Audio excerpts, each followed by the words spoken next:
And I had two Hispanic friends growing up.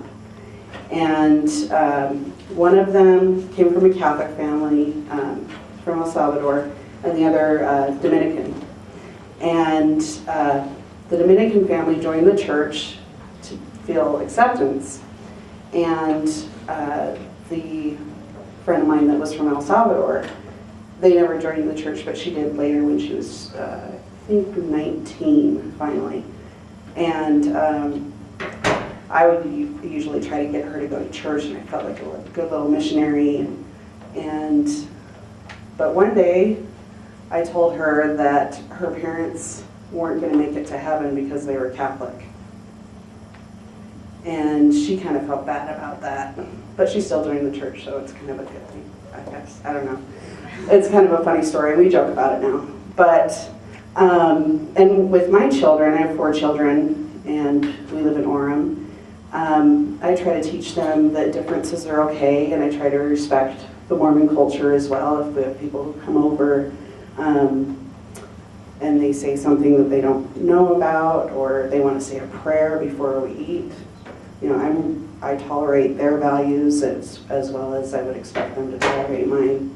And so I think the only thing that I would throw under what we have in common is wanting to create a safe place where we recognize our differences as something that's okay, and that it's not something negative. That's it? Wise shrug, that was amazing. Okay.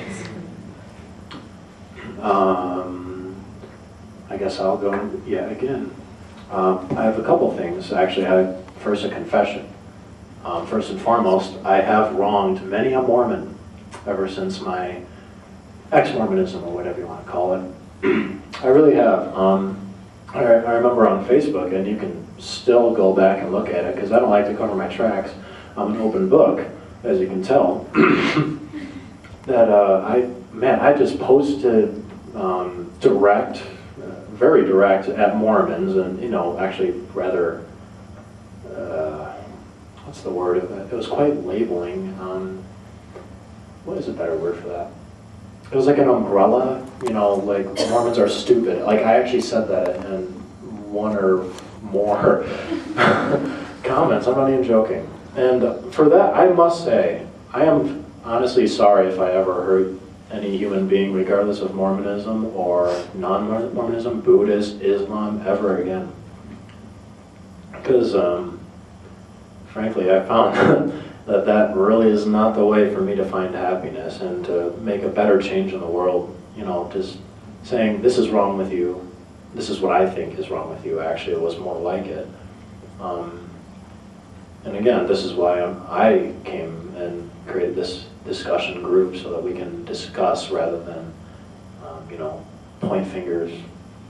This is wrong with you, that's wrong with you. Kind of leads into my second topic I want to talk about. And actually, everyone, if any of you were kind of worried about not being able to say anything before you left, I really want you to say something before you leave, so that you don't leave this room with any regrets. I'm not going to turn this into a testimony meeting. Rather, I really want you to consider, like, just use your imagination, anything. If there was anything you wanted me or anyone in the world to know, say, I don't know, about Mormonism, or like, about what you think is true, or something like that. Like, what is it that you think that I should be aware of that would make the best change in my life, that would be best for me? Like, what would be the best advice or bit of information or knowledge, I suppose? And again, use your imagination. And also, again, I don't want to turn this into a testimony meeting, if you can help it.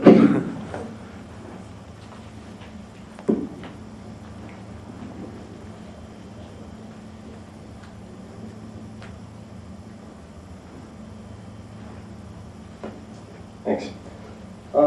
I think the biggest thing for me, or at least that I realized, I've had one conversation I can think of where it was actually a good conversation between me and a friend, and she believes in yoga. and she's rad, you know, she's a super cool person, and we actually got to have a conversation where we actually respect each other, and where it was, you know, this is how I feel about this, you know, how do you feel about this, what, you know, why do you believe this way, you know, it was just completely from a position of understanding of, you know, you're a person, I'm a person. That's kind of interesting, you know, the fact that you have these beliefs and I have these ones. You know, it's cool because, you know, I like it. Let's go climbing. It's fun. But what I don't really understand in the community is, why is it a big competition between being a Mormon and an ex-Mormon? I feel like it's this competition between the two people. And I don't see why that is something that's important. You know, if you want to live this way and you want to live that way, that's fine. But we don't have to be loud in each other's faces about it. You talk about psychology, you talk about the medicine wheel. You know, and in the medicine wheel you have, you know, your physical, your mental, your religious, and, you know, you find a balance in your life.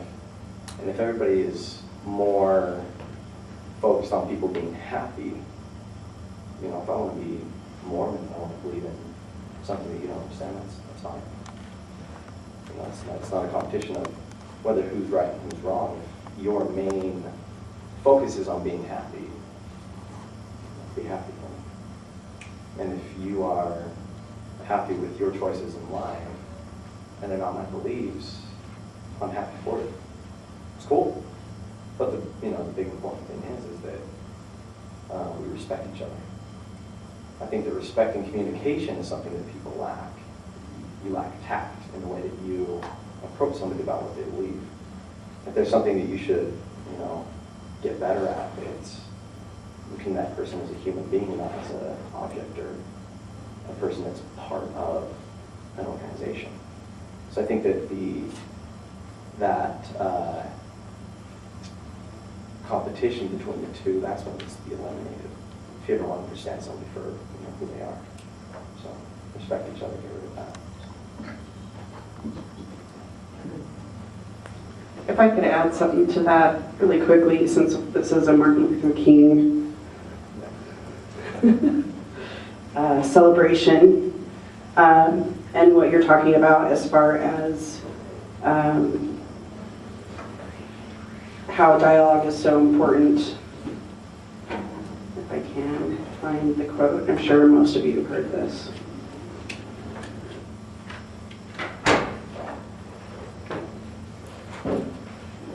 Goodness.